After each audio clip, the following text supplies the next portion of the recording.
By now, you have probably heard the various headlines concerning California's AB5. That AB5 will be the death knell for owner-operators, or that AB5 will bring economic justice for drivers by restoring their rights to minimum wage and overtime pay. Perhaps you have heard that AB5 will bring much needed money to the state, which they have lost due to misclassification, or even that AB5 is illegal because the Federal Aviation Administration Authorization Act, also known as F4A, preempts it. Let's look behind the headlines and evaluate the facts in order to see what AB5 really is. California's Assembly Bill 5, or AB5, was signed into law in September of 2019 and was scheduled to go into effect January 1st of 2020. It established the test to determine whether a worker is an employee or an independent contractor, which begs the question, why would an employer misclassify a worker as an independent contractor as opposed to an employee? The answer is pretty obvious. Because an independent contractor is exempt from the Fair Labor Standards Act, an employer can cut costs associated with things like income taxes, Social Security, Medicare, workers' comp, and unemployment by classifying a worker as an independent contractor, even though they really are an employee. Another issue is that while employers are required to send a W-2 form to all their employees, as well as to the IRS and state tax agencies, independent contractors are supposed to receive 1099 miscellaneous forms from any employer where they receive $600 or more in a given year. The problem is that this opens the door to misreporting issues, as multiple 1099s are very difficult for the government to track and verify. So why do the states and feds care? What is the reasoning behind the AB legislation? Well, undoubtedly there are many reasons, but we do know that states, as well as the IRS, lose out on money from misclassification. According to the Government Accountability Office, 63% of sole proprietorships, of whom lots of owner-operators are, misreport their income, while only 1% of W-2 employees misreport their income. According to the author of AB5, California is losing $7 to $8 billion a year from payroll taxes that independent contractors and companies who use them do not pay. Unions are also in support of AB5, especially in certain segments of trucking, like the ports, where drivers have reported egregious violations of the independent contractor status. And because independent contractors cannot be unionized, the unions have lost most of the workers within the transportation industry. So what are those arguments opposing AB5? Well, those who oppose AB5 state that the F4A, which prohibits states from enacting or enforcing policies related to a price or route or service of any motor carrier, preempts California from enacting the statute. This language is quite expansive and applies to anything with a significant effect on these items, either directly or indirectly. The argument is that AB5 would affect prices, routes, and/or services by classifying essentially every independent contractor as an employee. Certainly the case could be made that if carriers had to treat independent contractors as employees, they would need to alter their rate structure and pricing in order to remain competitive as well as profitable. What are those arguments supporting AB5? Well, those who support AB5 do so by borrowing a legal precedent from Massachusetts as well as New Jersey, which presumes that all workers are employees unless an employer can rebut that assumption by showing one of three things. A, that they are free from the employer's control and direction. B, that the worker performs work that is outside the usual course of the hiring entity's business. And C, that they customarily engage in an independently established trade, occupation, profession, or business. This is commonly referred to as the ABC test, which you probably have already heard. This test was brought to the forefront in California in the 2018 court case named Dynamex Operation West versus Superior Court. In that case, California Supreme Court determined that Dynamex failed all 3 parts of the test. However, in regards to the B part of the test, which is the prong that potentially has the greatest impact on independent contractors, the court ruled that because Dynamex workers were performing delivery work for a delivery company, those workers were not independent. The court concluded, when a worker has not independently decided to engage in an independently established business, but instead is simply designated an independent contractor by the unilateral action of a hiring entity, there is a substantial risk that the hiring business is attempting to evade the demands of an applicable wage order through misclassification. At this point, it's important that we eliminate one common misunderstanding concerning the independent contractor status in relationship to AB5 or any similar case. Owner-operators under their own authority who obtain loads through a third party, like a broker, are independent contractors.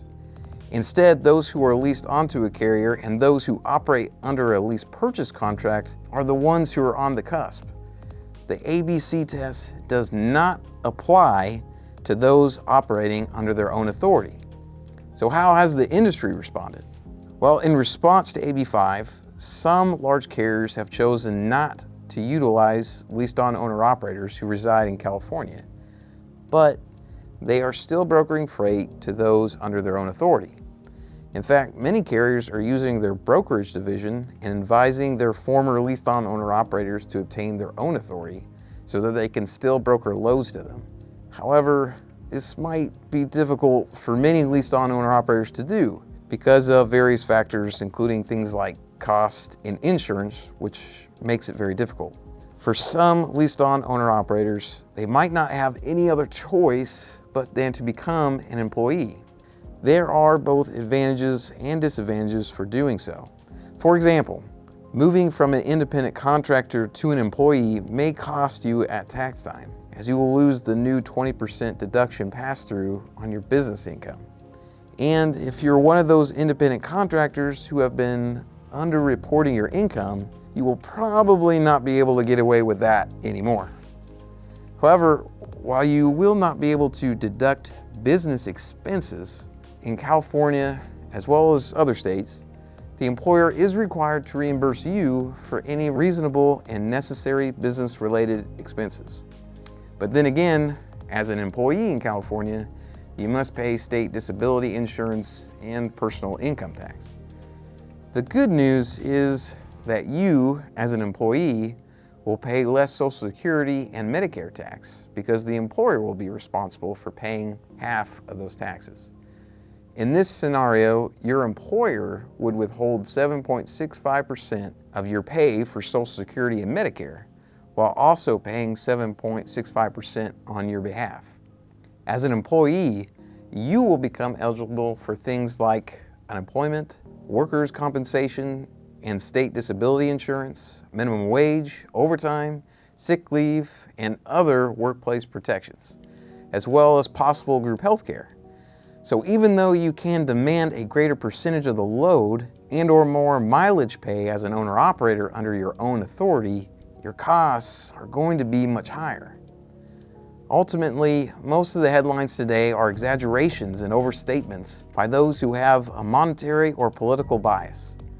The owner-operator model is not in danger, and in fact may even be stronger in that those operating under their own authority will be in greater demand as more and more carriers use the brokerage division of their company or become brokers of freight. Where is AB5 today? Quite honestly, it's a mess. On January 16th, 2020, Judge Robert Benitez ordered an injunction to block California from enforcing motor carriers to comply with AB5. But the California's Attorney General and the Teamsters filed an appeal to review the injunction January 29th.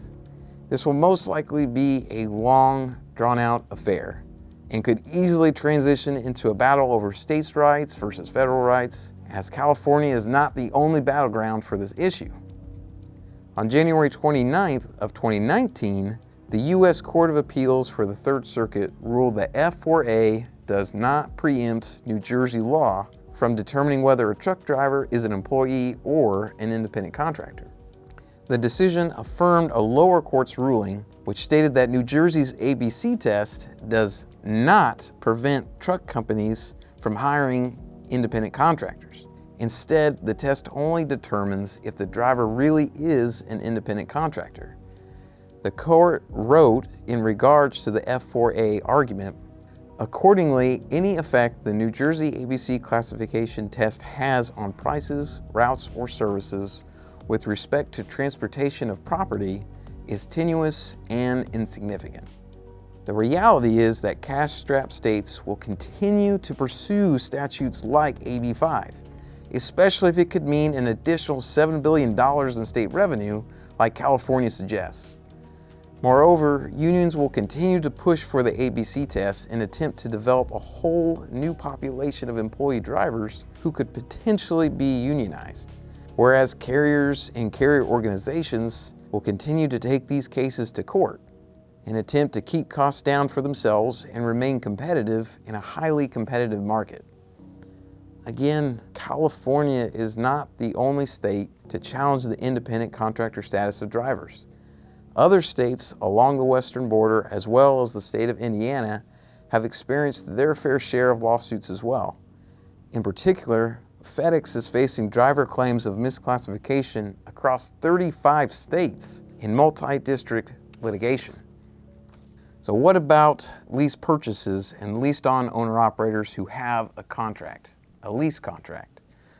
For these, some courts have ruled that both parties were of the same agreement and therefore upheld the independent status. In other cases, however, the courts look beyond the agreements and into the actual relationship between the companies and the drivers. Ultimately, there are many factors involved in the issue of misclassification of workers. Both sides will claim that they are looking out after the health and well-being of the drivers and the integrity of the independent contractor status. But in reality, it could be years before the dust is finally settled.